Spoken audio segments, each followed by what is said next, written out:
Il n'y a pas très longtemps, une copine m'a proposé de tester l'escalade, de tester même les blocs précisément en escalade. Et j'ai trouvé ça très instructif pour mon métier de prof de yoga. Pourquoi ? Parce que j'ai trouvé ça très instructif de me retrouver dans la posture du débutant, d'arriver dans un endroit où je ne connais pas les codes, où je ne connais pas les règles, avec cette appréhension de me dire est-ce que je vais bien faire ? Est-ce que je ne risque pas de me faire mal ? Est-ce que je ne risque pas de faire mal aux autres ? Avec toutes les appréhensions que peuvent avoir les débutants dans quelque activité que ce soit. Pourquoi j'ai trouvé ça important pour mon métier de prof de yoga ? Parce que je crois que quand ça fait plusieurs années qu'on fait du yoga, on a un peu tendance à avoir oublié ce que c'était au début, comment c'était nos premiers cours de yoga. Et je crois que quand on est prof de yoga, c'est hyper important d'être capable de se rappeler comment c'était au début, de se remettre dans la peau du débutant.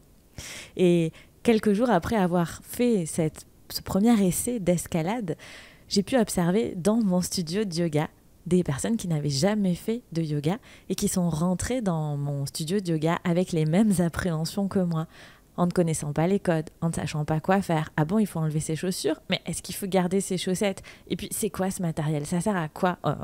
Pourquoi il faut prendre une sangle ? Et j'ai vraiment pu à nouveau identifier toutes les choses, toutes les peurs que les débutants peuvent se dire quand ils commencent le yoga. Et le fait d'avoir ressenti à mon tour, avec l'escalade, cette position, cette posture du débutant, ça m'a vraiment aidé à être soutenante pour ces débutants en yoga. Donc je pense que quand on est prof de yoga, c'est hyper important de se remettre régulièrement dans des situations de débutants, que ce soit en allant tester une nouvelle activité, un sport, un cours de cuisine, quelque chose autour de l'écriture intuitive, peu importe, mais de se remettre dans cette position de débutant et bien d'observer comment on réagit, quelles sont nos peurs, quelles sont nos craintes pour pouvoir être vraiment aidant avec les débutants qu'on accueille, que ce soit d'ailleurs dans des studios physiques ou dans des studios en ligne.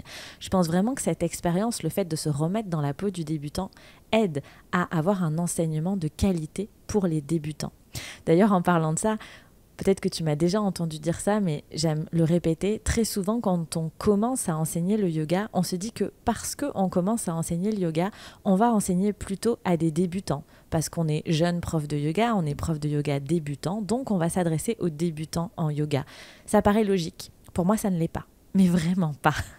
Parce que pour moi, enseigner le yoga à un débutant, ça demande une très grande expertise. C'est beaucoup plus difficile d'enseigner le yoga à quelqu'un qui n'a jamais fait de yoga, qui n'a pas les codes, qui n'a pas le vocabulaire, qui n'a pas de coordination dans son corps, qui ne comprend pas le vocabulaire, qui a du mal à appliquer les consignes verbales et qui n'a pas la souplesse, la force, quelqu'un qui n'a jamais fait de yoga. C'est beaucoup plus difficile pour toutes ces raisons de lui enseigner le yoga que d'enseigner à quelqu'un qui fait déjà un peu de yoga, à qui tu vas dire on fait un chien tête en bas, où tu peux donner quelques explications ou même très peu d'explications. La personne va faire un chien tête en bas, peut-être pas très bien placé, mais en tout cas, elle va y aller.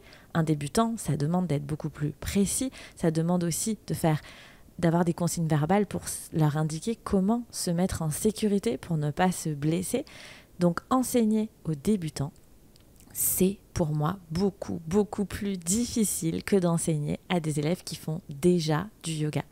D'ailleurs, pour l'histoire, moi personnellement, je fais des stages 2 dimanches par mois et j'ai souvent un dimanche par mois un stage pour les débutants et l'autre dimanche par mois un stage pour les intermédiaires ou pour les confirmés en présentiel. Et je suis toujours beaucoup plus stressée sur les stages des débutants que sur les stages des intermédiaires ou des confirmés. Parce que je sais que ça va me demander beaucoup plus d'énergie, beaucoup plus d'attention pour vraiment aider mes débutants. Non seulement parce qu'ils arrivent avec toutes ces peurs, mais ensuite et c'est normal, et ensuite parce qu'ils arrivent avec aucun code sur le yoga et potentiellement beaucoup d'a priori, et puis peut-être une mauvaise connaissance du corps, parce que ça peut être parfois des gens qui se lancent dans le yoga parce qu'ils se disent que ça peut les aider à avoir moins mal au dos ou à moins souffrir de ci ou de ça, mais qui n'ont jamais vraiment utilisé leur corps pour faire autre chose que marcher, manger, travailler. Et donc, ça demande d'être très précis et d'être très soutenant. Donc, si je te dis ça maintenant, c'est vraiment pour te dire que si tu galères à enseigner le yoga aux débutants, c'est complètement normal. Pour moi, ça demande vraiment une expertise. Et quand on est capable d'enseigner, quand on sort de son cours de yoga où il y a des débutants et qu'on s'est dit, là vraiment, ils ont compris ce que j'ai voulu faire, ils ont suivi, ils ont pris du plaisir, eh bien, pour moi, c'est vraiment la preuve qu'on est un enseignant de qualité. Et j'en profite pour te dire que si tu ne te sens pas à l'aise avec ce public des débutants, il y a plein de choses à faire. Ça s'apprend. Ça s'apprend, on apprend à savoir comment, quoi faire, quoi trier, ne pas tout raconter par exemple d'une posture à un débutant, mais du coup savoir quoi lui dire précisément, qu'est-ce qui est important. Pour reprendre l'exemple du chien tête en bas, quelle consigne verbale est vitale pour que le débutant ne se blesse pas, lesquels autres sont optionnels, permettront peut-être d'aller plus loin dans ses sensations. Voilà, ça s'apprend vraiment de faire du tri dans ses consignes verbales pour se remettre dans cette posture du débutant pour vraiment l'aider. Enseigner aux débutants, ça demande du temps, ça demande de la technique, ça demande de l'expertise. Et j'en profite pour te dire que si tu as envie d'apprendre ça avec moi, la prochaine session de Yogaline Pro, ma formation pour les profs de yoga qui veulent prévenir les blessures de leurs élèves et qui ne veulent plus paniquer quand leur élève leur annonce qu'il a une douleur, par exemple une tendinite à l'épaule aujourd'hui. Donc la prochaine session de Yogaline Pro commence le 1er novembre et tout le long du mois d'octobre, ce sont les inscriptions à Yogaline Pro. Dans Yogaline Pro, bien évidemment, on ne parle pas que de comment enseigner aux débutants. On parle de comment enseigner dans un cours où il y a des débutants et des confirmés en même temps, donc comment gérer les différences de niveau sans laisser tout le monde 10 minutes en chaise, par exemple. Tu vois de quoi je parle sûrement. Si tu es prof de yoga, c'est quelque chose qu'on a tous vécu au moins une fois. Et on parle aussi de comment prévenir et gérer les blessures de ses élèves. Ça commence le 1er novembre. Il y a en général 1 à 2 sessions par an maximum. Je ne sais pas encore quand il y aura une prochaine session en 2025. S'il y en aura une, ça dépend de plein d'autres choses. Alors je pense qu'il y en aura une, mais quand, je ne sais pas. Et en tout cas, si tu as envie, si tu sens que c'est le moment pour toi d'aller améliorer ton enseignement du yoga sur les thématiques de prévention et gestion des blessures, gestion des niveaux, affiner tes consignes verbales, gagner du temps sur le séquençage des cours, c'est Yogaline Pro qu'il te faut. Je te mets le lien dans les notes de l'épisode ou sous la vidéo pour que tu vois sur mon site internet la description de Yogaline Pro et peut-être que tu commences le process d'inscription. Il y a plusieurs étapes pour qu'on s'assure vraiment, toi et moi, que cette formation va t'amener quelque chose pour que tu ne dépenses pas de l'argent pour faire quelque chose dont tu n'as pas besoin. Donc il y a un processus d'inscription pour qu'on puisse échanger et qu'on puisse se rendre compte ensemble de si Yogaline Pro correspond à tes besoins en ce moment.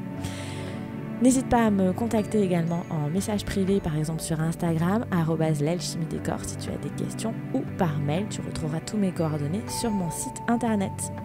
Je te mets donc le lien vers la formation et je te souhaite de te remettre régulièrement dans cette posture du débutant avec d'autres activités que le yoga pour vraiment ressentir les difficultés du débutant pour pouvoir mieux l'aider dans ton métier de prof de yoga. Et on se retrouve dans 15 jours pour un nouvel épisode de podcast. Merci pour ton écoute.